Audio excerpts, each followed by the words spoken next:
ৰাছিয়ালৈ যাব নেকি? যদি মন আছে আপুনিও একেবাৰে ৰাছিয়ালৈ গুচি যাব পাৰে। তাতে বগী ৰাছিয়ান ছোৱালী বিয়া পাতি ঘৰ সংসাৰ কৰি থাকিব পাৰিব। এই কথাটো আমি কোৱা নাই, কৈছে ৰাছিয়াৰ চৰকাৰে। যুদ্ধৰ বাবে ৰাছিয়াত বহু পুৰুষৰ মৃত্যু হৈছে। বিগত সময়ত অতিৰিক্ত ভদকা পান আৰু দ্বিতীয় বিশ্বযুদ্ধৰ বাবে ৰাছিয়াত পূৰ্বেও পুৰুষৰ সংখ্যা কম আছিল।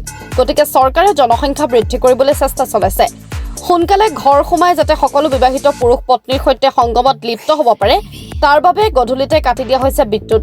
তথাপি জনসংখ্যা বৃদ্ধি হোৱা নাই। সেয়েহে ৰুছ চৰকাৰে ইচ্ছুক ভাৰতীয় যুৱকক ৰাছিয়ালৈ নিমন্ত্ৰণ কৰিছে। তেওঁলোকক ৰাছিয়াত উপযুক্ত কৰ্মসংস্থাপন দিয়া হ'ব। লগতে ৰাছিয়ান যুৱতীৰ সৈতে বিয়াও পাতিবলৈ দিয়া হ'ব ভাৰতৰ হৃষ্টপুষ্ট যুৱকক। ভাৰতীয় যুৱকে ৰাছিয়ালৈ গৈ চাকৰিক চিন্তা কৰিব নালাগে। চৰকাৰীভাৱে ঘৰো লাভ কৰিব। কেৱল তেওঁলোকে ৰুছ মহিলাৰ সৈতে সহবাস কৰিব লাগিব। ৰাছিয়ান সুন্দৰীক গৰ্ভৱতী কৰাৰ দায়িত্ব ল'ব লাগিব ভাৰতীয় পুৰুষে।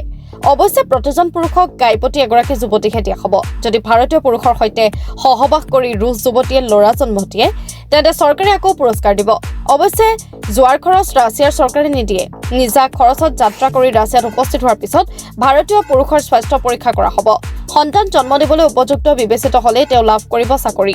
গতিকে প্ৰস্তাৱটো ভাবি চাওক, এনে সুযোগ বাৰম্বাৰ নাহে।